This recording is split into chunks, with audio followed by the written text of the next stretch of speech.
వాళ్ళ పార్టీ వారు పాల్గొనడంలో ఎవరికి ఏ రకమైనటువంటి అభ్యంతరం ఉండడానికి వెళ్ళలేదు. కానీ తెలంగాణలో ఏదో పొడి చేశారని, తెలంగాణలో 6 గ్యారెంటీలు అమలు చేశామని, తెలంగాణ అంతా సస్యశ్యామలంగా ఉందని, తెలంగాణలో ఈరోజు కాంగ్రెస్ పార్టీ ప్రభుత్వం అత్యంత అద్భుతంగా పనిచేస్తుందని, తెలంగాణ ప్రజలందరూ సుఖ సంతోషాలతో ఉన్నారని ఆయన ప్రచారం చేయడమే కాదు, ఫ్రంట్ పేజ్ అడ్వర్టైజ్మెంట్లు కూడా ఇస్తా ఉన్నాను అక్కడ పోయి. ఈరోజు సంవత్సరం కాబోస్తుంది, మీరు ఇచ్చినటువంటి హామీలు ఏమి అమలు చేశారు, ఈరోజు తెలంగాణలో ఏ వర్గమైన సంతోషంగా ఉందా, సంతృప్తిగా ఉందా, మీరు ఇచ్చినటువంటి హామీలతో లేకపోతే మీరు చేపట్టినటువంటి కార్యక్రమాలతో తెలంగాణ ప్రజలకి ఏం ఒరిగింది? ఈరోజు తెలంగాణ సమాజం అర్థం చేసుకోవాల్సిన అవసరం ఉంది. పచ్చి అబద్ధాలు మాట్లాడుతున్నాడు ముఖ్యమంత్రి గారు. మహారాష్ట్రలోకి వెళ్ళి తెలంగాణ ఒక స్వర్గసీమ అని రాహుల్ గాంధీ పొగుడుతూ ఉన్నాడు. రాహుల్ గాంధీ తెలంగాణ ప్రభుత్వాన్ని, కర్ణాటకలో ఉన్నటువంటి ప్రభుత్వాన్ని, హిమాచల్ ప్రదేశ్లో ఉన్నటువంటి ప్రభుత్వాన్ని కూడుతున్నటువంటి పరిస్థితి ఉన్నది. కనీసము మరి ఇక్కడ ఉన్నటువంటి పరిస్థితులు ఏ రకంగా ఉన్నాయి, ప్రజలు ఏ రకమైనటువంటి ఇబ్బందులు ఉన్నారు, మీరు మీ పార్టీ అధ్యక్షురాలుగా ఉన్నటువంటి సోనియా గాంధీ గారు, మీ సోదరైనటువంటి ప్రియాంక గాంధీ గారు కలిసి ఊరూరా యాత్రల పేరు మీద తిరిగారు కదా, అనేక రకాల హామీలు ఇచ్చారు కదా, ఏ ఒక్కటి కూడా అమలు చేయలేనటువంటి పరిస్థితుల్లో ఈరోజు తెలంగాణలో ఉన్నటువంటి ప్రభుత్వం ఉంటే రాహుల్ గాంధీ పొగడడం ఏంటో, రేవంత్ రెడ్డి జబ్బు చరుచుకోవడం ఏంటో ఈరోజు అర్థం కాని పరిస్థితి ఉన్నది. మాటలు ప్రజలకు, మూటలు పార్టీకి అన్నట్టుగా ఉంది కాంగ్రెస్ పార్టీ వ్యవహారం. గతంలో టీఆర్ఎస్ కూడా ఇదే విధంగా పరిపాలించింది. కేసీఆర్ మాటలు ప్రగతి భవన్ దాటేది కాదు. కేసీఆర్ చెప్పినటువంటి పనులు ప్రగతి భవన్ దాటేది కాదు. కానీ ప్రతిరోజు మాటలు మాట్లాడుతుండే. సరిగ్గా మక్కి టు మక్కి, సేమ్ టు సేమ్ ఈరోజు కేసీఆర్ బాటలోనే రేవంత్ రెడ్డి ప్రయాణము, రేవంత్ రెడ్డి వ్యవహారము, రేవంత్ రెడ్డి పరిపాలన, రేవంత్ రెడ్డి దోపిడీ, రేవంత్ రెడ్డి అబద్ధాలు, రేవంత్ రెడ్డి రెచ్చగొట్టే ప్రసంగాలు, రేవంత్ రెడ్డి తెలంగాణ సమాజాన్ని అవమానించే విధంగా వివరిస్తున్నటువంటి మాటలు, మక్కి టు మక్కి కేసీఆర్ వ్యవహారం ఏ రకంగా ఉండిందో, కేసీఆర్ ఏ రకంగా మాటలు మాట్లాడేవాడో, కనీసం తెలంగాణ సమాజము ఏమనుకుంటుందో అని ఆయన చూసేవాడు కాదు. ఈయన అదేవిధంగా వ్యవహరిస్తున్నారు. తెలంగాణ ప్రజలు చాలా మర్యాదతో ఉండేటువంటి ప్రజలు. కానీ ఈరోజు మాట్లాడుతున్నటువంటి వీళ్ళ మాటలు, ఈరోజు టీఆర్ఎస్ పార్టీ కేసీఆర్ బాధ్యత, ఆ మాటలు మాట్లాడేటువంటి బాధ్యత కేటీఆర్కి ఇచ్చాడు, ట్రాన్స్ఫర్ చేశాడు. ఇక నేను తిట్టాను, ఇక నాది చాదు నువ్వు తిట్టు అని. ఒక దిక్కు రేవంత్ రెడ్డికి ట్రాన్స్ఫర్ చేసినట్టుంది కేసీఆర్, మరొక దిక్కు తన కొడుకుకు ట్రాన్స్ఫర్ చేసినట్టుంది. ఈరోజు రేవంత్ రెడ్డి మహారాష్ట్రలో ఏ ముఖం పెట్టుకొని ప్రచారం చేస్తున్నానని అడుగుతా ఉన్నాను. తెలంగాణలో నిరుద్యోగులు ఆందోళన చేస్తూ ఉన్నారు, జాబ్ క్యాలెండర్ అడుగుతూ ఉన్నారు, నోటిఫికేషన్లు అడుగుతూ ఉన్నారు. గతంలో టీఆర్ఎస్ పార్టీ కూడా 17 నోటిఫికేషన్లు ఇచ్చే ప్రభుత్వము ఒక్కరికి ఉద్యోగం ఇవ్వలేదు. వీరు వచ్చిన తర్వాత కొత్త నోటిఫికేషన్ ఒకటి కూడా ఇవ్వలేదు. కానీ ఉద్యోగాలు ఇచ్చారని జబ్బలు చరుచుకుంటున్నాడు. అశోక్ నగర్ చౌరస్తాలో రాహుల్ గాంధీతో కలిసిపోయాడు. ఈరోజు అదే అశోక్ నగర్లో లైబ్రరీ వద్ద నిరుద్యోగులు రోజు ఆందోళన చేస్తున్నటువంటి పరిస్థితి, ఆవేదన పడుతున్నటువంటి పరిస్థితి, మోసపోతున్నటువంటి పరిస్థితి, ప్రభుత్వం అభివృద్ధి మాటలు ఈరోజు కూడా కాంగ్రెస్ పార్టీ రాహుల్ గాంధీ పుట్టినప్పుడు ఏ పరిస్థితి ఉండిందో, టీఆర్ఎస్ ప్రభుత్వంలో ఏ పరిస్థితి ఉండిందో అదే చిక్కడపల్లి లైబ్రరీ వద్ద అదే పరిస్థితి ఉన్నది. పరిస్థితుల్లో మార్పులు రాలా. నిరుద్యోగుల ఆవేదనలో మార్పు రాలా. కానీ ఈరోజు ఏదో పొడి చేసినట్టు మహారాష్ట్రలో ఇన్ని ఉద్యోగాలు ఇచ్చాము. రైతుల ఆవేదన, అప్పుడు కూడా ధాన్యం కొనుగోలులో వైఫల్యము, టీఆర్ఎస్ హయాంలో, ఇప్పుడు కూడా అదే వైఫల్యం కొనసాగుతూ ఉంది. వీళ్ళకి ఎందుకు ప్రధాని అడుగుతా ఉన్నాను. ప్రతి న్యాయ పైస కేంద్ర ప్రభుత్వం ఇస్తున్నప్పుడు, ప్రతి రూపాయి ఖర్చు కేంద్ర ప్రభుత్వం ఇస్తున్నప్పుడు, రాష్ట్ర యంత్రాంగంతో ధాన్యం కొనుగోలు చేయడంలో పూర్తిగా కేసీఆర్ ప్రభుత్వం అప్పుడు వైఫల్యం చెందింది, ఇప్పుడు వైఫల్యం చెందింది. రైతుల ఆవేదన మరి అదే విధంగా ఉంది.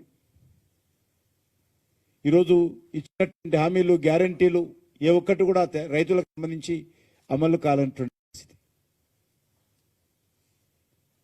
రైతు భరోసా,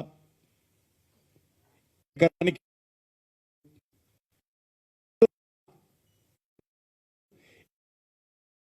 3,000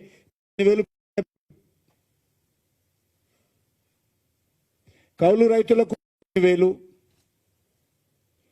కౌలు రైతులకు కూడా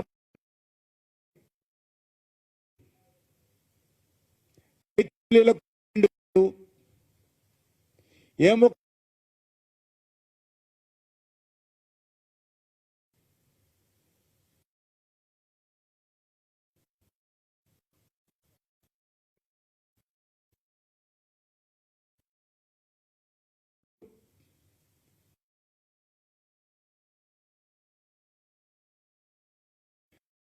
రకాల పంటలకు 500 బోనస్, ధాన్యం మీద 500 మంది బోనస్, 500 బోనస్, అనేక రకాల హామీలు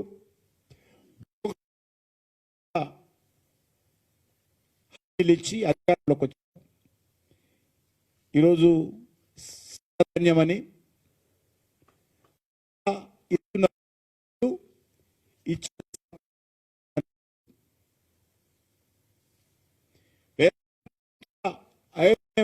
ఉన్నది.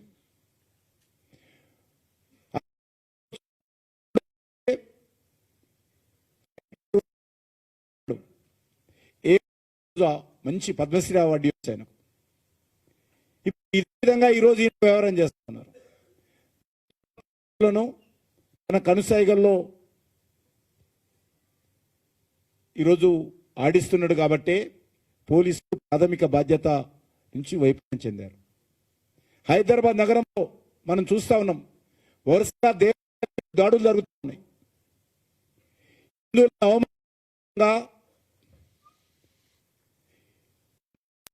విధంగా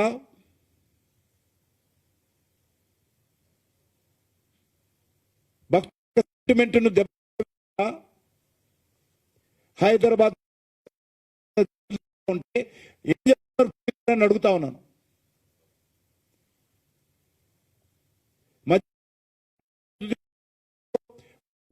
నియామకం జరుగుతుంది హైదరాబాద్లో,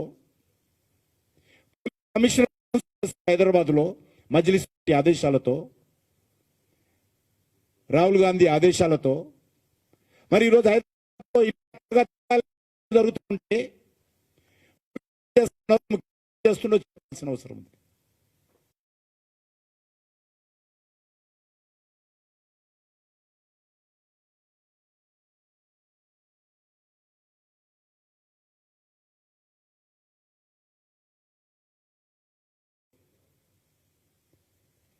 తాము ఆవేదన వ్యక్తం చేసినటువంటి భక్తుల మీద పెడతా ఉన్నారు. ఎవరిని జైలుకు పంపిస్తున్నారు? ఎవరి మీద హత్యానేరాలు మోపి కేసులు పెడతా ఉన్నారు? హిందువుల మీద, హిందూ భక్తుల మీద కేసులు పెడుతున్నది పోలీసు. అంటే ఇది అసదుద్దీన్ ఓవైసీ కనుసాయిగల్లో పనిచేసేటువంటి ఈ యొక్క పోలీస్ వ్యవస్థ, రేవంత్ రెడ్డి ప్రభుత్వము వ్యవహార తీరుకు అద్దం పడతా ఉంది.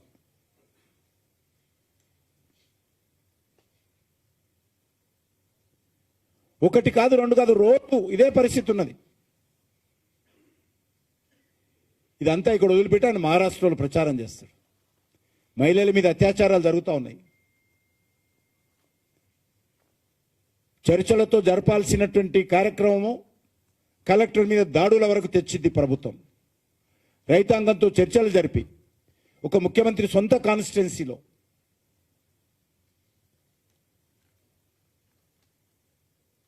ఏ ఫ్యాక్టరీ పెట్టాలన్నా, ఎక్కడ భూసేకరణ చేయాలన్నా రాష్ట్ర ప్రభుత్వ బాధ్యత అది. రైతులతో ఒకటి కాకపోతే 2 సార్లు, 2 కాకపోతే 3 సార్లు చర్చలు జరపాలి. మంత్రుల టీమ్స్ ఏర్పాటు చేయాలి. రైతులతో మాట్లాడి వాళ్ళ ఆవేదన అర్థం చేసుకొని భూసేకరణ చేయాలి, తప్పులేదు. కానీ ఈరోజు సొంత కాన్స్టిట్యున్సీలోనే, ముఖ్యమంత్రి గారు సొంత కాన్స్టిట్యున్సీలోనే భూసేకరణ సంబంధించి కలెక్టర్ మీద దాడి జరగడము, రైతుల మీద కేసులు పెట్టడము, జైలుకు పంపించడము. ఎక్కడ పోతుంది ప్రభుత్వం అని అడుగుతా ఉన్నాను. ఇదా తెలంగాణ సమాజం కోరుకున్నటువంటి నూతన తెలంగాణ?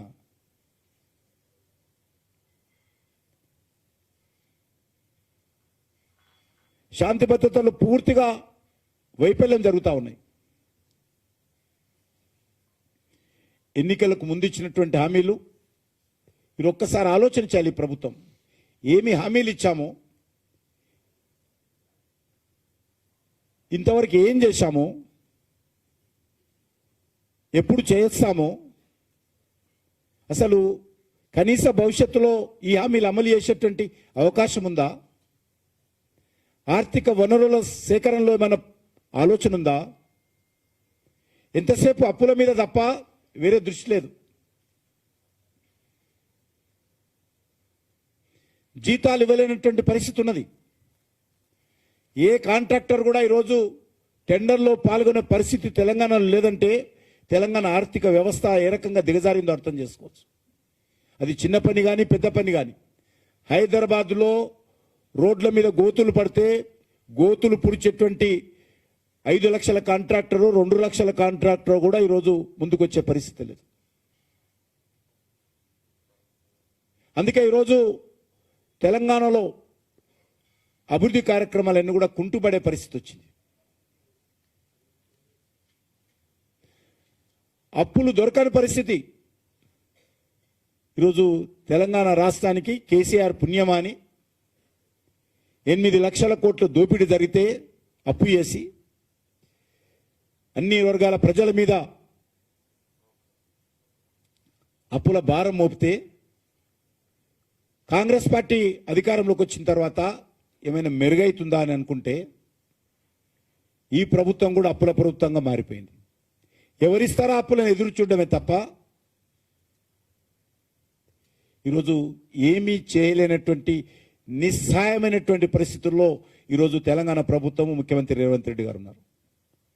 తెలంగాణ ప్రజల బతుకును ఈరోజు నడి రోడ్డున కేసీఆర్, రేవంత్ రెడ్డి వదిలేసిపోయే పరిస్థితి ఏర్పడింది. వీళ్ళ మాటల కారణంగా, వీళ్ళ అనాలోచిత చర్యల కారణంగా, వీళ్ళ ఓటు బ్యాంకు రాజకీయాల కారణంగా ఈరోజు తెలంగాణ డెవలప్మెంట్ కుంటుపడే ప్రమాదం ఏర్పడింది. అభివృద్ధి కార్యక్రమాలు చేపట్టలేనటువంటి పరిస్థితి ఏర్పడింది. రియల్ ఎస్టేట్ రంగం కుదేలైపోయింది. వ్యాపార రంగం విశ్వాసం లేకుండా పోయింది. పెట్టుబడులు వచ్చే పరిస్థితి లేదు. అప్పుడు అందరూ కూడా కేసీఆర్ చుట్టూ తిరిగితే ఇప్పుడు రేవంత్ రెడ్డి చుట్టూ తిరుగుతూ ఉన్నారు. అన్ని రకాల అభివృద్ధి కార్యక్రమాలు తగ్గుముట్టం పడుతున్నటువంటి పరిస్థితి ఉన్నది.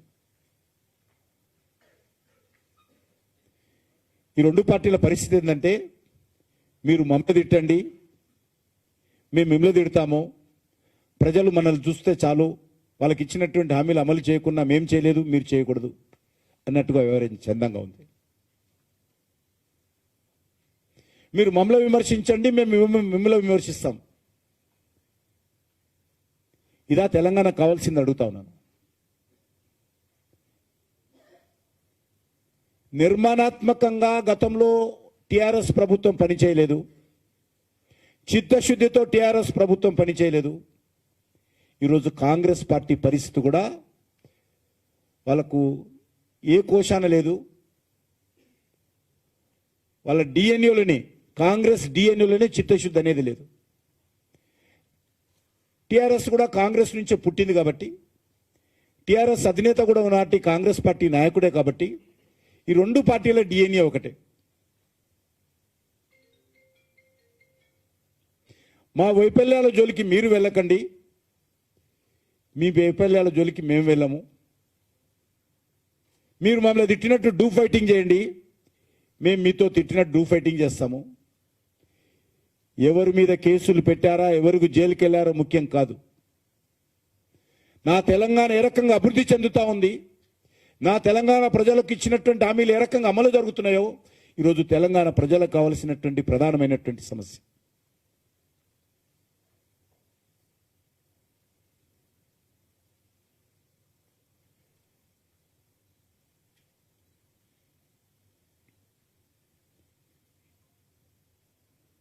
ఈరోజు సంవత్సరం కావస్తుంది కాంగ్రెస్ పార్టీ.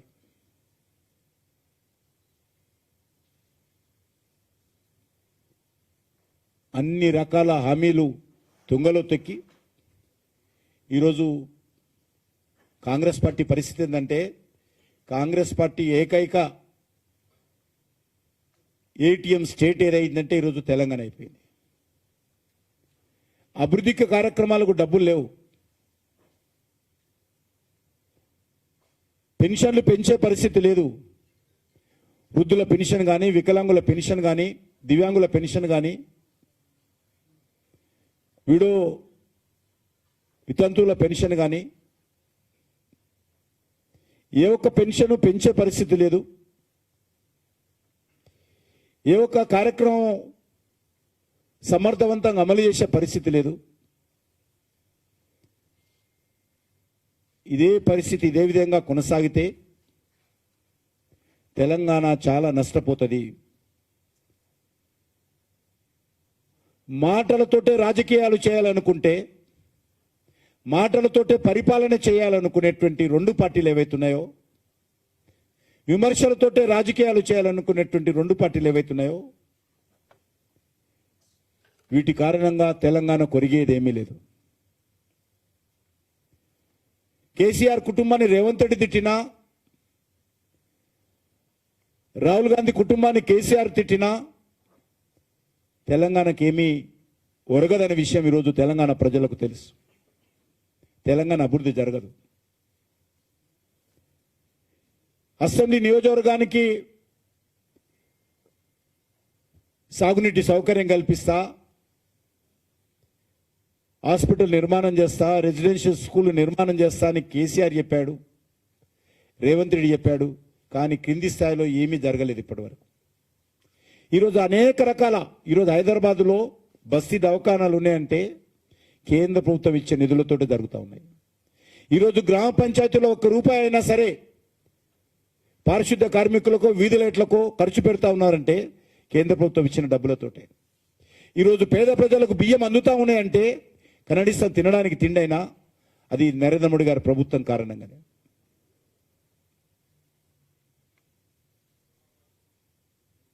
ఈరోజు ధాన్యం కొనుగోలు చేస్తున్నామంటే కేంద్ర ప్రభుత్వం ఇచ్చిన నిధుల కారణంగానే. పత్తి కొనుగోలు చేస్తున్నామంటే కేంద్ర ప్రభుత్వం ఇచ్చిన నిధుల కారణంగానే.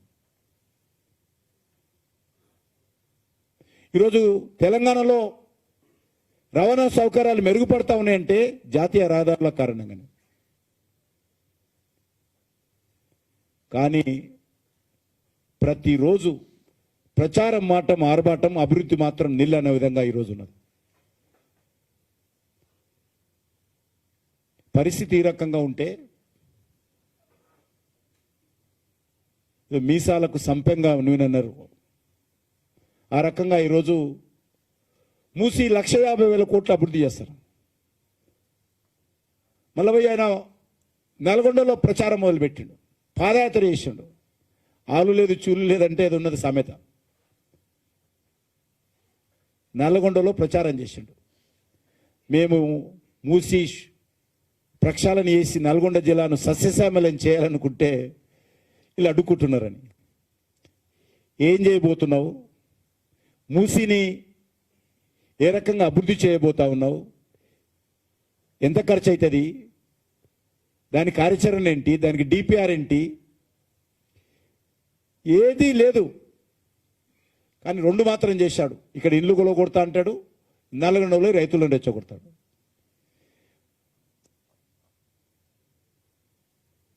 భారతీయ జనతా పార్టీ మూసి ప్రక్షాళనకు వ్యతిరేకం కాదు. ఇప్పుడు కేసీఆర్ చెప్పిండు, ట్యాంక్ బండ్ అంతా కూడా ప్రక్షాళన చేస్తా, కొబ్బరి నీళ్ళు వస్తా, అందరూ వచ్చి నీళ్లు తాగాలన్నాడు. ట్యాంక్ బండ్ ఒక తాగునీటి కేంద్రంగా మారుస్తా అన్నాడు. ఆయన మాటలు ఎవడు తాగితే చమలి బతి ఇంటికి కూడాడు. ఆయన చేస్తానే ఆయన వేయండు. ఈయన కొత్తపల్లి వెతుకుడు, నేను చేస్తా అని నల్గొండ దాకా పోయి చెప్తున్నాడు. ఎవరు ఆయన కడుతుంటే ఎవరు అడ్డుకున్నారట, బుల్డోజర్లను దొక్కిస్తా. నీ ఇష్టమా? ఇదేనా ఒక ముఖ్యమంత్రి మాట్లాడేటువంటి వ్యవహారం? తొక్కించి మీరు రాజ్యం చేస్తారా? ఇక్కడ ప్రజాస్వామ్యం లేదా? ఇక్కడ ప్రజలు లేరా? సిస్టమ్ ఉండదా? పేద ప్రజల ఇల్లు కూల్చొద్దు అంటే బుల్డోజర్తో రెక్కిస్తారా మీరు? తొక్కియండి, ఎట్లా తొక్కిస్తారో చూస్తాం మేము కూడా. డాక్టర్ బాబాసాహెబ్ అంబేద్కర్ రాజ్యాంగం ఉంది మాకు. మీరు ఖాళీ రాజ్యాంగం పట్టుకొని, పుస్తకం పట్టుకొని తిరుగుతారు, ఒక్కరోజు కూడా చదవలే. కానీ మాకు అనేక రకాల హక్కులు ఉన్నాయి. ఈరోజు మూసి ప్రక్షాళనకు మేము వ్యతిరేకం కాదు. మూసి ప్రక్షాళన జరగాలి. అది జంటనగర్ ప్రజలకు లాభం జరుగుతుంది, తెలంగాణకు లాభం జరుగుతుంది. పునరుద్ధరణ జరగాలి. కానీ పేదల ఇల్లు కులగొట్టకుండానే చెయ్యవచ్చు. ఏదైనా ఒక ప్రభుత్వం మీకు తెలుసు, మేము మంచి చేసి మంచి పేరు తెచ్చుకోవాలనుకుంటాం, పేదలకు ఇల్లు కట్టాలనుకుంటాం, గవర్నమెంట్ స్కూళ్ళు నిర్మాణం చేయాలనుకుంటాం, మంచి రోడ్లు వేయాలనుకుంటాం, మంచి హాస్పిటల్ కట్టాలనుకుంటాం, హాస్టల్ నిర్మాణం చేయాలనుకుంటాం, ఆ రకంగా మంచి పేరు తెచ్చుకోవాలనుకుంటాం. కానీ రేవంత్ రెడ్డి గారు కూల్చడంతో, పేదల ఇల్లు కూల్చడంతో మంచి పేరు తెచ్చుకోవాలనుకుంటున్నాం.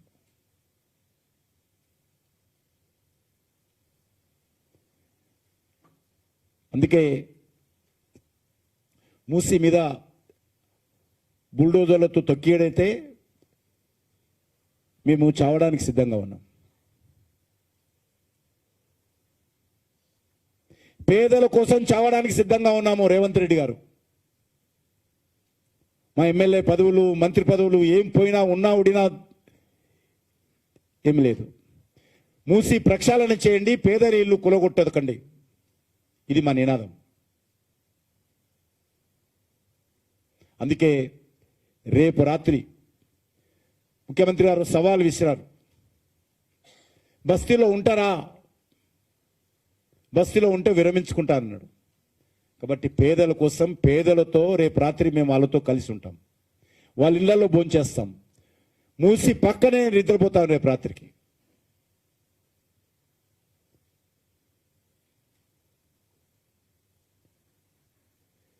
మేము ప్రజలను రెచ్చగొట్టడానికి కాదు, ప్రజలకు ధైర్యం చెప్పడానికి వెళ్తా ఉన్నాం.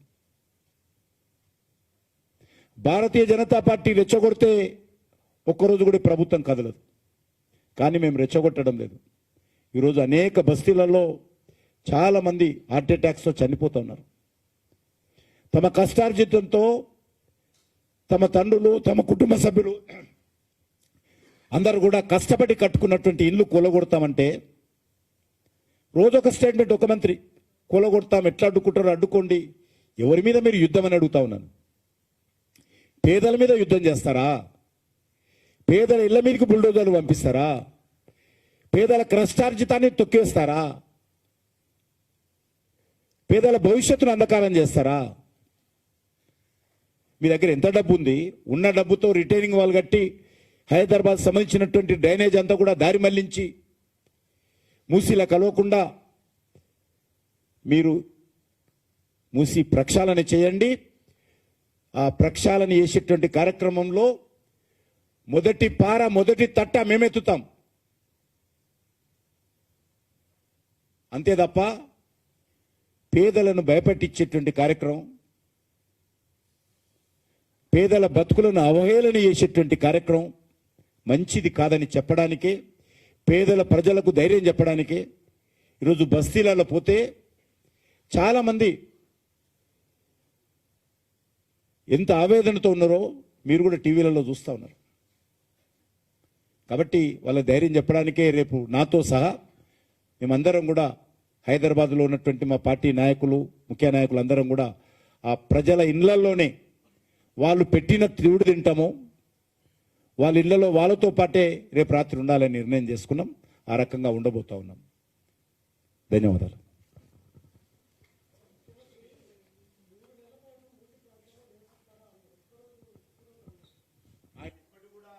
ఆయన ఇచ్చిన మాట మీద సిద్ధంగా ఉంటే 3 నెలల పాటు నేను ఉండడానికి సిద్ధంగా ఉన్నాను.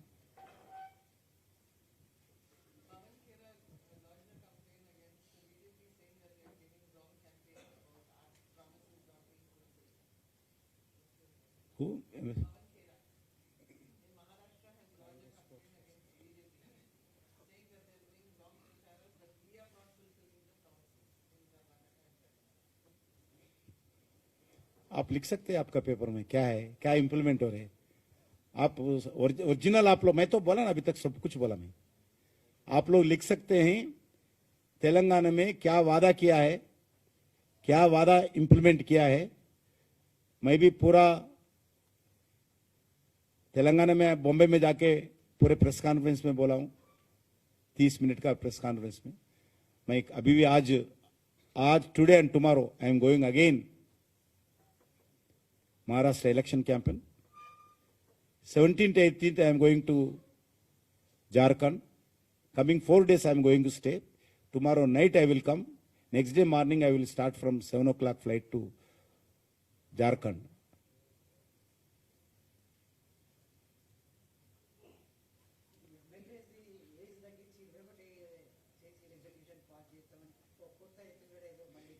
తప్పేముందంటే ఆయనకు వచ్చిన ఐడియా తప్పేం లేదు. అన్ని పార్టీలు అంగీకరిస్తే చేసుకోవాలి, తప్పడం లేదు. మేము వ్యతిరేకించడం లేదు. పార్లమెంట్లో చట్టం చేయాలి కదా.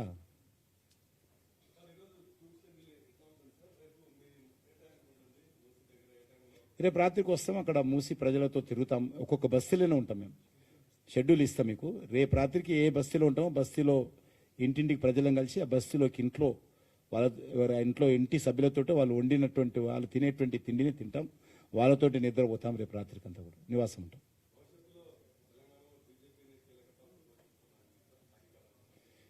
ఇప్పుడు ఇద్దరు పదురుకున్నారు కదా, మేము పోతే మీరు, మేము పోతే మేము అన్నట్టు కూడా వ్యవహారం చేస్తూ ఉన్నారు. మొన్న ఎలక్షన్స్లో తెలంగాణ ప్రజలు క్లియర్ ఇండికేషన్ ఇచ్చారు. ఈ రాష్ట్రంలో ఖచ్చితంగా భారతీయ జనతా పార్టీ రానున్న రోజుల్లో కీలక పాత్ర పోషించాలని ఇచ్చారు. ఎవరు వద్దన్నా, ఎవరు బాధపడ్డా, ఎవరు ఇబ్బంది పడ్డా ఖచ్చితంగా మేము ఆ దిశలోనే ముందుకెళ్తాం.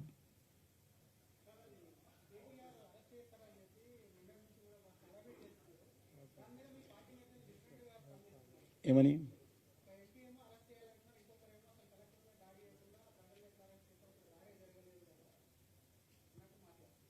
నేను పార్టీ స్టాండ్ క్లియర్గా చెప్తున్నాను. ముఖ్యమంత్రి గారు సొంత కాన్స్టిట్యున్సీలో భూసేకరణకు సంబంధించి ఇంత పెద్ద సమస్యగా పరిగణించడము, చివరకు కలెక్టర్ మీద దారి జరిగిందని చెప్పడము, ప్రభుత్వ ఉద్యోగస్తులందరూ కూడా సమ్మె చేస్తామని హెచ్చరించడము, చివరకు అనేక మంది రైతులను కేసులు పెట్టి జైల్లో పంపడము, ఈ పరిస్థితి ఇంతదాకా తీసుకురాకూడదు. ఒక బాధ్యత కలిగినటువంటి ముఖ్యమంత్రి సొంత కాన్స్టిట్యున్సీలో మరి రైతులకు సంబంధించినటువంటి సమస్య మీద బాధ్యత తీసుకొని మరి వివరించకపోవడం అనేటువంటిది, గతంలో ఒక పత్రికా విలేకరులు వెళ్తే మహిళని చూడకుండా పత్రికా విలేకరుల మీద దాడులు చేశారు. మరి ఈ విషయంలో వాళ్ళ బాధ్యత లేదా? ఈ విషయంలో బాధ్యత తీసుకొని సమస్య పరిష్కారం చేయాల్సిన అవసరం ఉంది. This is my party stand. Okay.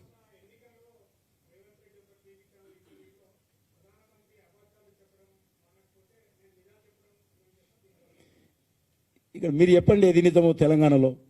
నేను మీడియా అందరిని కోరుతా ఉన్నాను. రేవంత్ రెడ్డి ఏం నిజం చెప్తున్నాడు, ఆయన ఇచ్చినటువంటి హామీలు ఎన్ని అమలు జరిగినాయో అది నిజాలా అబద్ధాలా నేను చెప్పదలుచుకోలేదు. మీరు ఏ బస్తీలకు వెళ్ళి పెన్షన్ పెరిగిందా 2000 నుంచి 4000 అడగండి. ఏ రైతు దగ్గరికి వెళ్ళి రైతు భరోసా వచ్చిందా అడగండి. ఏ కౌలు రైతు దగ్గరికి వెళ్ళి రైతు భరోసా వచ్చిందా అడగండి. ఏ రైతు కూలీ దగ్గరికి వెళ్ళి రైతు భరోసా 12,000 వచ్చిందా అడగండి. ఏ మహిళ దగ్గరికి వెళ్ళి స్కూటీ వచ్చిందా అడగండి. ఏ నిరుద్యోగుల దగ్గరికి వెళ్ళి 2500 నిరుద్యోగ వృత్తి వచ్చిందా అడగండి. నేను అప్పుడు తప్పకుండా రేవంత్ రెడ్డి ఇచ్చిన మాట మీద నిలబడ్డాడు, ఇచ్చిన హామీలు అమలు చేస్తున్నా చెప్తాను. మేము ఏదైనా కేంద్ర ప్రభుత్వం ఇచ్చినటువంటి హామీలు మేము అమలు చేయకపోతే అడగండి. ఈరోజు ఇక్కడ జరుగుతున్నటువంటి వైఫల్యాలను రేవంత్ రెడ్డి ప్రచారం చేస్తున్నాడు. మహారాష్ట్రకి వెళ్ళి రాహుల్ గాంధీ ప్రచారం చేస్తున్నప్పుడు కర్ణాటకలో ఇచ్చాము, హిమాచల్ ప్రదేశ్లో ఇచ్చాము, తెలంగాణలో ఇచ్చాము, మహారాష్ట్రలో ఇస్తాము, మీరు ఓటేయండి అని చెప్పినప్పుడు ఖచ్చితంగా ప్రధానమంత్రిగా ఒక పార్టీ నాయకుడిగా వాస్తవ విషయాలు చెప్పాల్సినటువంటి బాధ్యత ఈరోజు ప్రధానమంత్రి గారు ఉన్నది. కాబట్టి అది విషయాలు చెప్తే నిజాలు కావా? అవి నిజాలు ఏం కావని అడుగుతా ఉన్నాను. ఇక్కడ జరుగుతున్నటువంటి అన్ని రకాల వైఫల్యాలు నిజాలు కావా? నిరూపించండి. నేను మహారాష్ట్రలో రాహుల్ గాంధీకి సవాల్ చేశాను. చర్చకు సిద్ధంగా ఉన్నాం ఇక్కడ ప్రెస్ క్లబ్లోని. ధన్యవాదాలు.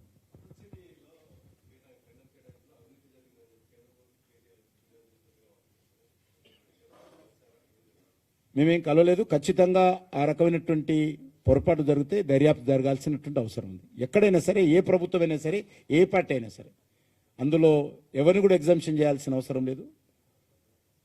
తప్పకుండా జరగాల్సింది.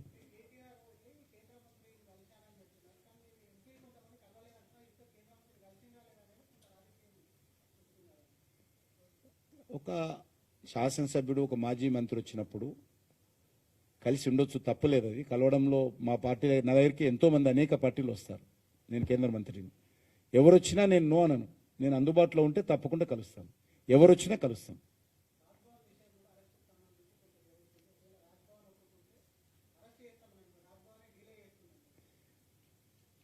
ఎవరు చెప్తారు అది?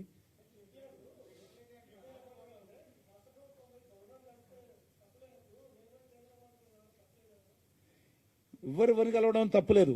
టీఆర్ఎస్ పార్టీకే తప్పు. ఆయన ప్రధానమంత్రి గారు హైదరాబాద్కు వస్తే కలవడు, ముఖ్యమంత్రిగా ఉండి అనేక ప్రారంభోత్సవాలు చేస్తే రాడు, విద్యుత్ పరిశ్రమలు, విద్యుత్ కంపెనీలు ప్రారంభోత్సవం వస్తే రాడు. కాబట్టి గురువింద గింజ సామెతలాగా రెండు పార్టీల వ్యవహారం ఉంది. ఈ రెండు పార్టీలు దొందే. తెలంగాణకి రెండు పార్టీలు పట్టిన శాపము. తెలంగాణ ప్రజల బతుకు రోడ్డున పడేసేటువంటి వ్యవహారం ఈ రెండు పార్టీలు. ఏ ఒక్కరు కూడా తెలంగాణ ప్రజల మేలు చేయాలనేటువంటి ఆలోచన రెండు పార్టీలకు లేదు. తమ పార్టీ, తన కుటుంబము, అదే తప్ప ఇక ఏమి లేదు వాళ్ళకు.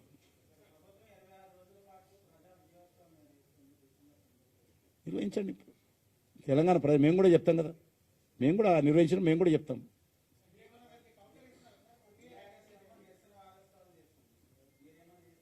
మేము కూడా చేస్తాం. మేము రాజకీయ పార్టీగా ప్రజలను చైతన్యం చేసే కార్యక్రమం చేస్తాం. మేము తప్పకుండా.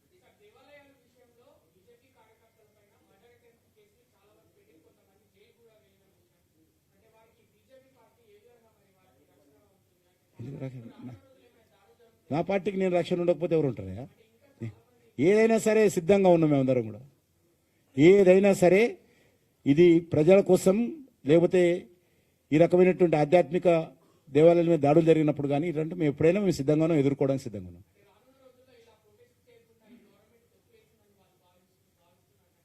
నాకేం మీరేమంటారో అర్థం కాలేదు. అట్లా భయపడతామా? కేసులకు భయపడతామా? చాలా మందిని చూసాం మేము, చాలా మందిని చూసాం దేశంలో. ఈ కేసులకు భయపడేటువంటి వాళ్ళం కాదు మేము. అది గవర్నర్ పరిధిలో అంశము. ఏదైనా ఒక ఫైల్ పంపిస్తే అనుమతి ఇవ్వాలా లేదా లా డిపార్ట్మెంట్ పంపించి ఒపీనియన్ తీసుకుంటారు గవర్నర్. సిస్టమ్ ఉంది, దానికి సిస్టమ్ ఉంది. ఆయన ఒపీనియన్ తీసుకుంటూ ఇప్పుడు ఇచ్చో కూడా లేదు. నేను అక్కడ ఉన్నాను. ఆయన మొన్న ముఖ్యమంత్రి గారు స్టేట్మెంట్ చూసిన, ఇది ఇవ్వడం లేదంటే ఈ పార్టీ ఆ పార్టీ ఒకటి అంటాడు.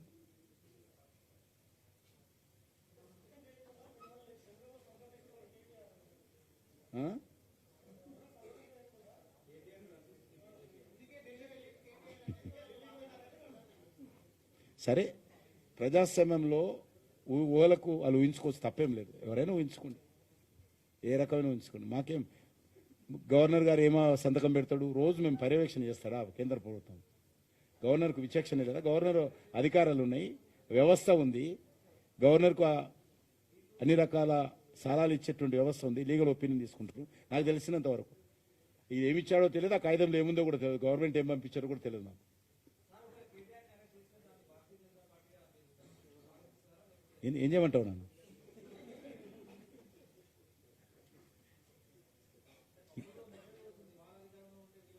నేను అదే చెప్పి ఇప్పటిదాకా అదే నేను 10 నిమిషాలు అదే చెప్తున్నాను. నేను ఇద్దరు అదే చెప్తున్నాను. నేను ఇద్దరు కూడా తెలంగాణకు సంబంధించినటువంటి చీడపురుగులు, ఈ రెండు పార్టీలు కూడా. చట్టం ఎట్లా చేస్తారు? అది న్యాయస్థానం నిర్ణయిస్తుంది.